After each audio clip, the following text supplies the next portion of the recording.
Hello दोस्तों, स्वागत है आपका आपके अपने चैनल टीएमपी सॉल्यूशंस पे। पिछले वीडियो में हमने देखा था कि कैसे रजिस्टर करंट का रास्ता रोककर हमारे कंपोनेंट्स को बचाता है। ठीक है। और आज हम इलेक्ट्रॉनिक्स की दुनिया के एक और बहुत ही ज़रूरी और जादुई कंपोनेंट के बारे में बात करने वाले हैं, जिसका नाम है कैपेसिटर। बहुत से लोग इसे घर में आम भाषा में कंडेंसर भी कहते हैं। आपने इसे कई बार सुना होगा, जैसे आपके घर में अगर पंखा खराब हो जाता है तो आपके घर अगर बिजली वाला भैया आते हैं तो कहता है आपके पंखे का कंडेंसर खराब है। और कंडेंसर यानी जो जिससे पंखे की स्पीड बढ़ती है उसी को कंडेंसर कहते हैं। और इसका अलग भी नाम है, जो साइंस की भाषा में, केमिस्ट्री की भाषा में हम बोले तो इसको कैपेसिटर भी कहते हैं। ठीक है। तो आपने इसे अपने घर के पंखे में या कूलर की मोटर में लगा हुआ जरूर देखा होगा, लेकिन क्या आप जानते हैं कि यह छोटा सा डब्बा आखिर करता क्या है? देखिए, आपके पंखे और कूलर में जो कंडेंसर या कैपेसिटर लगता है उसकी साइज बड़ी होती है और उसकी कैपेसिटी भी बहुत ज़्यादा होती है। लेकिन ये जो मेरे हाथ में आप देख रहे हैं, इस ये लैपटॉप, डेस्कटॉप या फिर जो पावर सप्लाई होता है वो उसमें यूज़ होता है। तो हर चीज़ का अलग अलग जगह है, अलग अलग काम होता है। ठीक है। तो लेकिन आप जानते हैं कि ये छोटा सा डब्बा जो है आखिर क्या करता है? अगर यह खराब हो जाए तो पंखा धीमा क्यों हो जाता है? जब ये खराब होता है आपके घर का कंडेंसर, तो पंखा क्यों धीमा हो जाता है, स्लो क्यों चलने लगता है? चलिए, आज के इसी वीडियो में आज आज इसे बहुत ही आसान और मज़ेदार तरीके से समझते हैं। आखिर कैपेसिटर है क्या? अगर आप लैपटॉप रिपेयरिंग या कोई भी चीज़, टेक गैजेट्स या रिपेयर करते हैं तो इसके बारे में आपको ज़रूर नॉलेज होनी चाहिए। देखिए, कैपेसिटर को समझने के लिए अपने घर के बाथरूम में लगे फ्लश टैंक के बारे में सोचिए।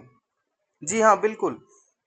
अगर आपको कैपेसिटर समझना है तो जैसा मैं बोल रहा हूँ आप उसे माइंड में आप सोचिए। जैसे आपके घर के बाथरूम में जो लगा फ्लश टैंक है उसके बारे में सोचिए।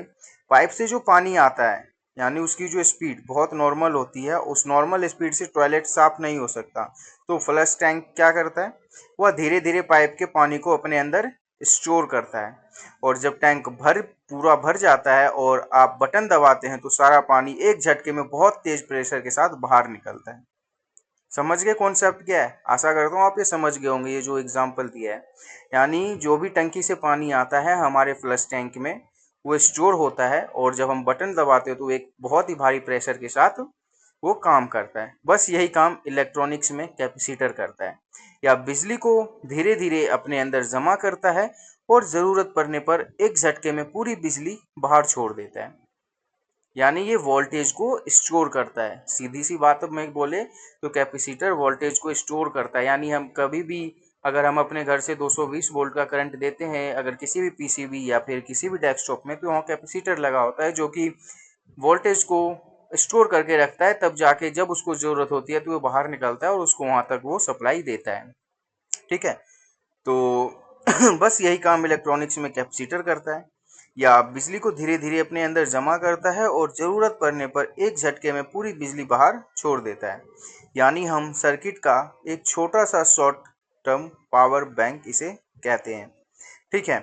अब सवाल आता है कि हमें इसकी ज़रूरत क्यों पड़ती है? इसके दो सबसे बड़े कारण हैं। आप सोचेंगे आखिर इसकी ज़रूरत क्यों पड़ती है, तो इसके दो बड़े सबसे कारण ये है कि पहला काम तो भारी चीज़ों को शुरू करने के लिए, देखिए, हमारे घर का जो सीलिंग फैन या कूलर की मोटर होती है उन्हें शुरू होने में या घूमने के लिए बहुत ज़्यादा ताकत यानी करंट की ज़रूरत होती है। हमारे घर की नॉर्मल बिजली उतनी शुरुआत ताकत नहीं दे पाती है। ऐसे में कैपेसिटर अपनी बिजली स्टोर करके रखता है और जैसे ही आप स्विच ऑन करते हैं या पंखे को एक बहुत तेज़ इलेक्ट्रिक झटका देता है जिससे आपका पंखा घूमने लग जाता है, घूमना शुरू कर देता है। एक बार पंखा चालू हो गया तो फिर वह नॉर्मल बिजली से चलता रहता है। इसलिए जब आप कंडेंसर खराब होता है तो पंखा धीरे चलने लगता है या हाथ से घुमाने पर चलता है। आप बहुत आसान से तरीके से, आप आशा करता हूँ समझा पा रहा हूँ मैं। जैसे आप कंडेंसर इसलिए लगाते हैं, जैसे पंखे की स्पीड है, हमें जो बिजली देनी होती है, इसको पावर देनी है, तो वो स्टोर करके रखता है ताकि जैसे हम स्विच ऑन करें ये झटके से उस पावर को उस वाइंडिंग में दे ताकि वो मैग्नेटिक फील्ड बनाए जिससे पंखा तुरंत घूमना स्टार्ट कर दे। तो वो पावर स्टोर करके रखता है और जब हम पंखा बंद करते हैं तो वो पावर वो अपने अंदर स्टोर करके रख लेता है। जब भी चालू करते तो पावर बाहर निकाल देता है। तो इस तरीके से ये काम करता है। ठीक है। दूसरा काम देखिए, बिजली के झटकों को संभालना। अब हमारे के झटकों को संभालना, देखिए, अब हमारे घरों में जो बिजली बिजली आती है, वो कभी थोड़ी, कभी कम या कभी ज़्यादा वोल्टेज में आती है, ज़्यादा होती रहती है। यानी कहने का मतलब है, आपने गांव घरों में देखा होगा कि बिजली जब भी आता है तो कभी हाई वोल्टेज में आता है, कभी कम वोल्टेज में आता है, तो उसके लिए हम स्टेबलाइजर यूज करते हैं। खैर, वो अलग टॉपिक है।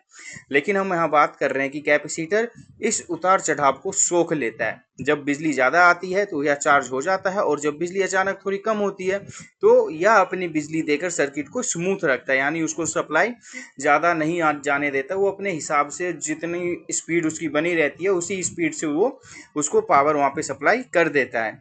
तो यह अपनी बिजली देकर सर्किट को स्मूथ रखता है, यानी यह बिजली का फिल्टर भी करता है। ठीक है। तो मार्केट में कैपेसिटर अलग अलग शेप और साइज में आते हैं, जैसे कि आप यहाँ पे देख सकते हो, ये कैपेसिटर हैं सारे, और इसकी अलग अलग शेप है, अलग अलग साइज है, अलग अलग पावर है। कोई ज़्यादा स्टोर करता है, कोई कम स्टोर करता है।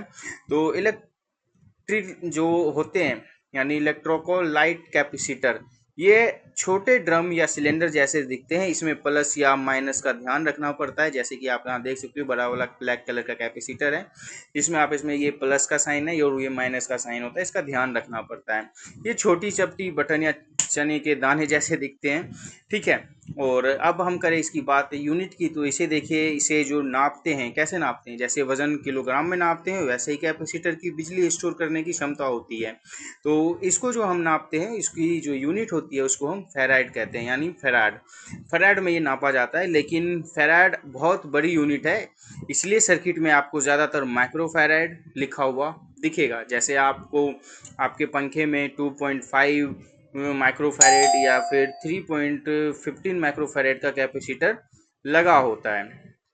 ठीक है। तो दोस्तों, आज की इस वीडियो में जो हमारी सही जानकारी है, और जो मैंने आपको सही जानकारी दी है, तो समरी यह है कि कैपेसिटर बिजली को अस्थायी रूप से स्टोर करता है, या मोटर या पंखे को चालू करने के लिए शुरुआती झटका देता है, या सर्किट में बिजली के उतार चढ़ाव को फिल्टर करता है। इसकी यूनिट जो है वो फैराड में होती है। तो दोस्तों, अब जब भी पंखा आप चालू करें या धीमा पंखा देखें, तो समझ जाना कि गेम कैपेसिटर का है। उम्मीद है टीएमपी सॉल्यूशंस की यह वीडियो भी आपको बहुत पसंद आई होगी। अगर अच्छी लगे तो वीडियो को लाइक और अपने दोस्तों के साथ शेयर करें, और चैनल को सब्सक्राइब करना मत भूलिएगा।